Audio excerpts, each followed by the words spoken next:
Welcome to Brain Game. Make sure to give your brain a power up because we're getting straight into indie games. Yeah, and we have one special guest, Robin. Hi guys, I'm from Thunder Clan History and Beyond. I'm not trying to plug it in, but I'm just saying so.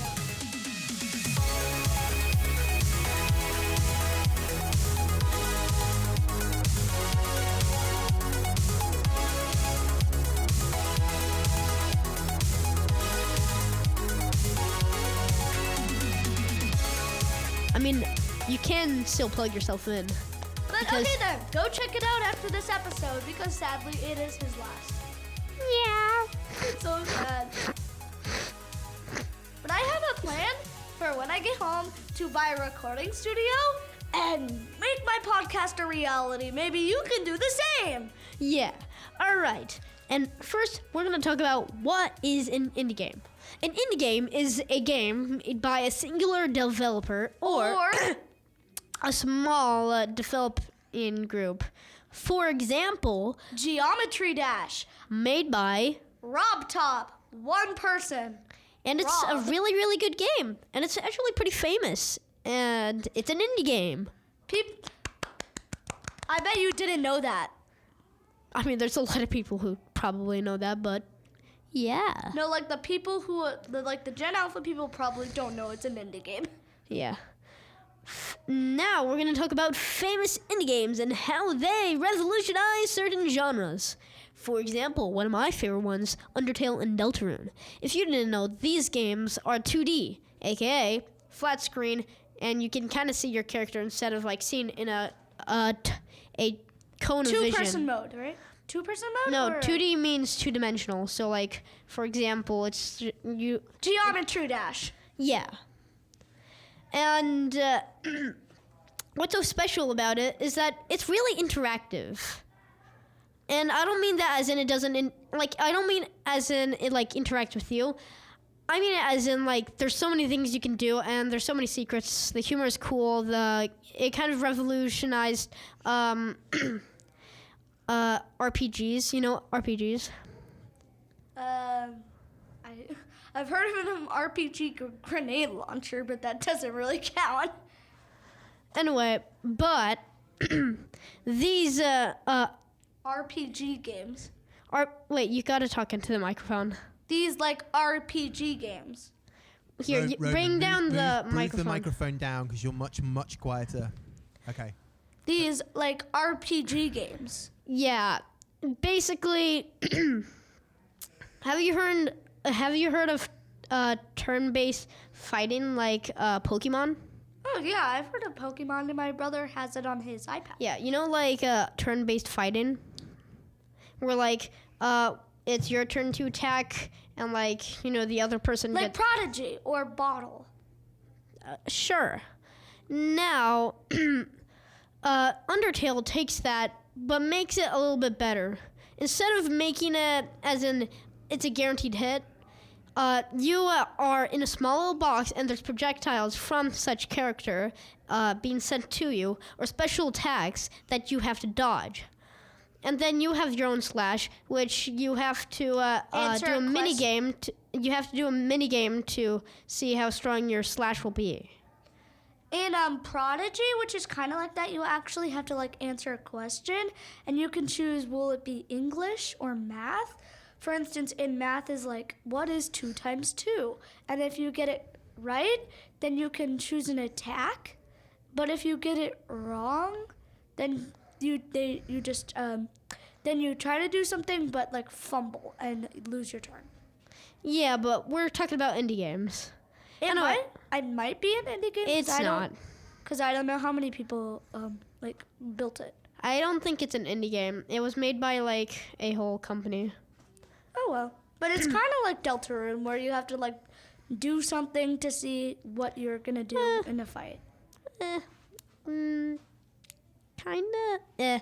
Either way, also I'm sure they made the game. It really inspired a whole wave of games of 2D And another special thing they did is that they would make it so you can pretty much interact with anything. Well, not anything, but you can interact with a lot of stuff. And there's just like a lot of details, and it like explains stuff. It really helps on the world building, and it's been implemented into a lot of games. Then we're going to talk about FNAF, or Five Nights at Freddy's. It's pretty much its own genre at this point. They even made a movie out of it. It's that famous. I'm sure you've heard of it as well. You're basically in an office, and there's animatronics coming, and you're watching over animatronics, kind of like Chuck E. Cheese, and you have two doors, or two powered doors. You can close these doors, or you can turn on the lights to see if there's any animatronics. Now, you obviously can't keep these doors for too long because they use up power. You have 100 battery, or 100%, and it slowly decreases. So lights uses like a little bit, doors use a lot, and cameras also use some. And there's many animatronics that you have to worry about. For example, there's Foxy, who will pretty much just keep on, who will run, after a while, Foxy will run to your, will get out of his cove and run to the side of your office. Yeah, and try to jump scare you. And you have to just, after seeing his cue of him leaving or hearing his footsteps, you have to quickly press the close button before he, jump scares you and kills you. Yes. And then Is there's Huggy Wuggy part of FNAF? What? Huggy Wuggy. No. What? What is Huggy Wuggy? Apparently he was in the movie, I think. Maybe not. I don't know. No, he's not. I don't know what the heck that is, and I don't think it is. Anyway, but yeah, those are some famous, and also FNAF pretty much is its own genre now. You're in an office or an area, there's animatronics coming, and you'll have a way, or not just animatronics, any sort of thing, and now you have to use like certain things that can slow them down. Can you recharge your power? No. You just have to wait. And oh yeah, one more key feature. You have to wait. It's called Five Nights at Freddy's for a reason, even though it's actually technically 7 nights at Freddy's, because you can do 7 nights. So basically, there's 7 nights, which increase more threats, or which can increase the threat, or increase the power of an animatronic. So, for example, night 1 will be easy. There'll only Bonnie and Chica come. And like every night is from 12 p.m. to 6 a.m. After, when it gets to 6 a.m., you win and you go to the next night.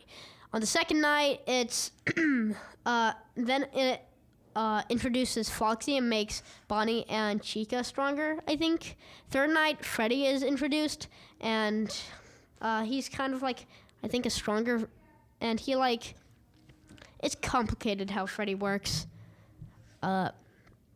And Bonnie and Chica get stronger, and Foxy gets stronger. Fourth night, everybody just gets a boost. Fifth night, everybody gets a huge boost. And on the sixth night, everybody gets a insane boost. Like, they're moving fast, and like, if you don't if you don't get to closing those doors and watching over the cams, you're gonna get, murked. And then there's the 7th night, which is called Custom Night, where you get to customize how powerful the animatronics are from 1 to 20, or 0, which means that, none of the animatronics work. Also, there's also some secrets. For example, there's Golden Freddy. If you look at if the poster on one of the cameras shows a golden bear instead of the real poster, when you take out your camera, you'll see Golden Freddy on your office, and he's just staring at you and will kill you unless if you and will murk you. It won't murk you. It'll crash your game if you don't put your cameras in front of, if you don't like open your cameras. And after you open your cameras, he'll just disappear. But if you do 1987, if in the into the ultimate into the custom night, it makes a little Easter egg where Golden Freddy jump scares you and crashes your game. Or I think it's 1983. I don't know. Anyway, now we're going to talk about the indie game industry. So, like, basically, like, the indie game industry is like every single game, but we're only going to talk about a few of the famous ones. Well, no, when I mean the indie games industry, we're going to talk about how indie games are created. So, for example, it's really, really difficult because, it's one creator or a group of small creators. Like 3 or 4. Yeah, and these people usually don't have that many resources or money, and they have to work away, and it's pretty harsh because sometimes, it's hard. It's hard to make a game. It's hard to get the concept that's original, to make the characters, to make all sorts of things, and to make the coding. The background story. Yeah, and it's just really, really difficult.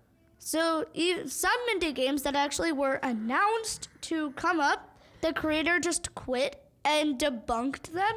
For instance, well, I don't really know any that have done that, but indie games usually take long times to get updates or to get sequels. For example, in Geometry Dash, do you remember the 2.2 wait? I don't think so, but I remember. You had people were waiting for 9 years for that one update. Oh yes, and then but slowly by slowly, they actually started making more things. For instance, it went from Geometry Dash to the 2.2 to the Light to Sub-Zero, and then Meltdown and World, right? Yeah, but there was also updates before 2.2. There's 2.1, there was 2.0, there's 1.9. All sorts of stuff. But they were waiting for the special 2.2. Yeah, which to be honest didn't add too much and it wasn't really worth the wait. But yeah, and now we're going to talk about what's special about these indie games. Well, unlike AAA games who, steal all the show, there's lots of indie games that can go over all sorts of things. And unlike AAA. Yes, they take risks. They see there's all sorts of games. So unlike, for example, Bethesda, you're always going to expect something out of them that's just going to be similar over and over again. But if you look at the look at the indie game industry, you're always going to see different stuff by different creators of all sorts. And also another bonus is that they're usually cheap. For example, Stardew Valley. Stardew Valley is an indie game, and it costs actually, I'm just going to talk about Undertale because it's better. So Undertale costs $10, but there was a sale for it where it was $2 compared to Assassin's Creed which was $50. It's really, really expensive, all these things. And now we're going to do the we're going to do the brained game. Ooh, the interesting. quiz. Are you ready? Yes, I think I am. All right. I got 4 options for you. So the question is, what is the most expensive indie game out of all these 4 indie games? First, we have Deltarune. Second, we have Mohawk Mad Jack. Third, we have Balatro.